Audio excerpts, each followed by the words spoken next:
안녕하십니까. 6월 11일 오후 김경국TV 시작하겠습니다. 이재명 정권이 출범한 지 불과 일주일 만에 나라가 극심한 혼란 상황으로 빠져들고 있습니다. 이재명의 인사는 국무총리와 국정원장부터 반미 친북으로 점철되는 등 엉망진창입니다. 대통령실 인사는 이재명의 변호사들이 독차지했고 공직기강을 잡아야 할 민정수석부터 온갖 법률을 위반했다는 사실이 드러났습니다. 심지어 차명대출 사실까지 확인됐습니다. 그럼에도 본인은 해명조차 하지 않고 있고 대통령실은 침묵으로 일관하고 있습니다. 이런 상황에서 무슨 공직사회 기강이 확립되겠습니까? 더 웃기는 것은 강훈식 비서실장이 대통령실 직원들에게 음주사고나 비위, 비리에 휘말리거나 연루되면 엄중처벌하겠다라면서 기강 잡기에 나섰다는 사실입니다. 대통령은 음주운전 전과자이고 강훈식 비서실장은 무면허의 교통사고 처리 특례법 위반 전과가 있는 당사자입니다. 이를 통제해야 할 민정수석은 온갖 실정법을 어겨온 사람입니다. 대통령실 직원들이 속으로 뭐라고 하겠습니까? 그야말로 해외 토픽감입니다. 여당인 민주당의 넘버2인 원내대표 경선에서도 코미디 같은 상황이 벌어지고 있습니다. 워낙 도덕성과는 담을 쌓는 정부이다 보니 출마 후보자 두 사람 모두 기가 막힐 지경입니다. 서영교 의원은 국회의원실 인턴으로 딸을 채용하고 50대 친오빠를 공기업 자회사에 취업시켰다가 논란을 빚었던 인물입니다. 여러가지 논란이 있었지만 특히 재판 청탁 논란은 심각한 문제로 지적되기도 했습니다. 임종헌 전 법원행정처 차장에게 재판 민원을 했고 그 결과 바바리맨이 벌금 500만 원이라는 솜방망이 처벌을 받도록 했던 전력이 있습니다. 이 사건은 서영교의 지역구 지인의 아들인데 차를 몰고 가다가 피해자를 보고 차에서 내려서 피해자의 1m 앞에서 바지를 내려서 땡땡이를 노출한 상태에서 양팔을 벌려서 피해자를 껴안으려 했던 혐의로 기소된 사건입니다. 서영교는 선고 사흘 전에 국회 파견 판사를 의원실로 불러서 벌금형의 선처를 받게 해달라고 재판 청탁을 했던 것입니다. 피해자는 이미 공연음란죄로 처벌받은 전력이 있을 뿐만 아니라 죄질이 나빠서 징역형 선고가 예상됐음에도 불구하고 벌금 500만 원으로 최종 확정됐던 것입니다. 또 다른 원내대표 후보자인 김병기 의원은 아들의 국정원 인사청탁 문제로 지금 물의를 빚어온 인물입니다. 김병기 의원의 부인이 지난 2016년 당시 국정원 기조실장에게 전화를 걸어서 아들이 국정원 신원조에서 탈락했던 사유를 따지고 인사청탁을 하는 전화 녹취록이 MBC를 통해 보도됐습니다.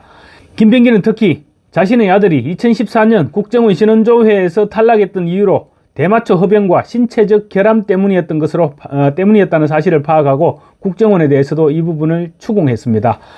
대마초는 술집 같은 데서 한두 모금 빠는 상황이었을지언정 한 대를 다 피웠던 적이 없다고 주장을 했습니다. 국정원 지원자 가운데 우수한 인재들이 절비한데 한 모금이건 두 모금이건 대마초를 빨았다면 국정원에서 몰랐다면 몰라도 알고도 뽑을 이유가 어디 있겠습니까?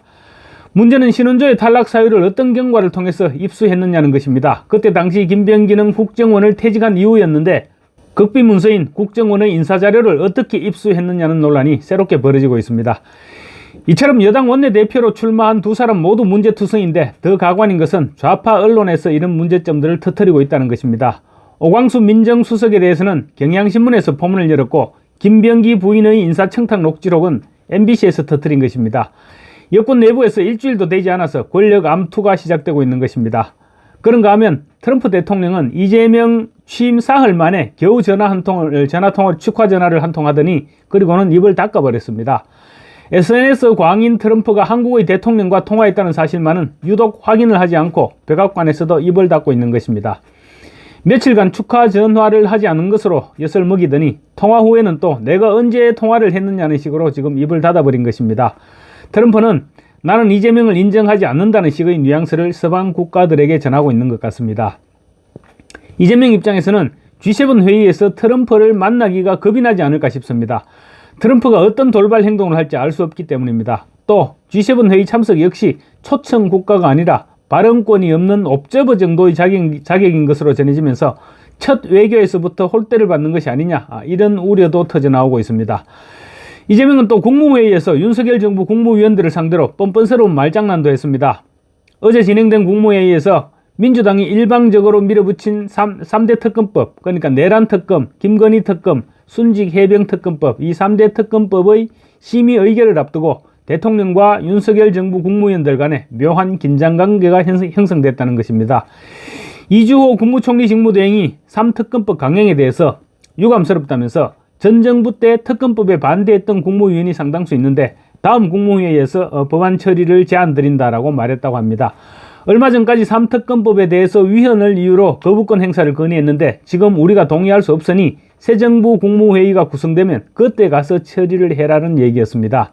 그러자 김석우 법무부 차관을 비롯해서 유상임 과학기술정보통신부 장관, 김선호 국방부 차관, 이진숙 방송통신위원장, 박상우 국토교통부 장관 등이 솔직한 의견을 개진했다고 합니다.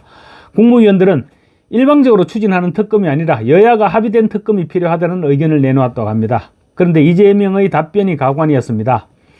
지금 대통령이 된 입장에서는 특별수사본부를 꾸려서 수사하면 훨씬 더 나을 수 있다. 그렇지만 삼권 분립이 되어 있고 국회에서 여당이 추진하는데 하지 마라 라고 할 수도 없다. 저 역시 딜레마 같은 느낌이 있다라고 말했다고 합니다. 이게 도대체 말이나 되는 얘기입니까? 민주당을 실질적으로 통제하는 사람이 이재명 본인이고 또 상권 분립을 파괴시킨 장본인 역시 이재명 본인입니다. 그런 사람이 국무위원들을 앉혀놓고 눈에 뻔히 보이는 말장난을 하고 앉아있는 것입니다. 국무위원들 역시 한심하기는 마찬가지입니다. 두고 보십시오. 내란 특검은 윤석열 정부 장관들, 그러니까 특검법을 국무회의에서 통과시킨 당사자들에게도 분명히 화살을 겨누게 될 것입니다. 이재명 정부 일주일 동안 일어난 일들은 이루 헤아릴 수조차 없습니다. 몇 달은 지난 듯한 느낌입니다. 심지어 대통령의 아들 결혼식 청첩장에 은행 계좌번호까지 찍히고 있는 것이 지금 대한민국의 현실입니다. 특히 이재명의 재판이 모두 중단될 상황에 직면했습니다. 대법원에서 유죄 취지로 파기환송시킴으로써 유죄가 확정된 이재명의 선거법 위반 사건을 서울고법 형사 7부가 헌법 84조를 근거로 공판기일을 무기연기시키자 또 서울중앙지법 형사합의 33부도 대장동 공판기일을 연기했습니다. 상황 변화가 없다면 이재명의 임기 동안은 재판은 열리지 않게 될 것입니다. 바람이 불어오기도 전에 사법부가 정치권에 바짝 엎드려버린 것입니다. 사법부의 자기부정으로 대한민국의 법치주의는 한순간에 무너지고 말았고 상권분립 역시 유명무실해졌습니다. 그러자 뒤늦게 무려 일주일 만에 제1야당인 국민의힘이 나섰습니다. 국민의힘은 오늘 서울 서초동 서울고법 앞에서 현장 의원총회를 열고 사법부를 규탄했습니다.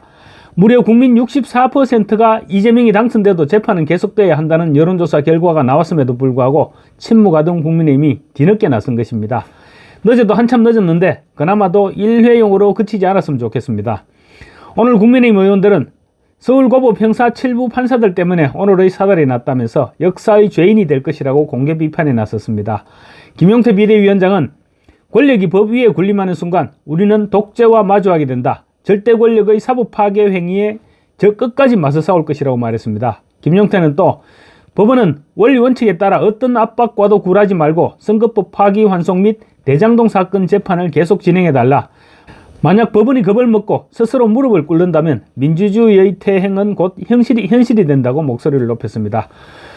권성동 전 원내대표도 모든 국민은 법 앞에 평등하며 대통령일지라도 법 앞에서는 예외가 있을 수가 없다. 그런데 법의 심판은 이재명 단 한 사람만을 피해가는 그런 나라가 됐다고 비판했습니다.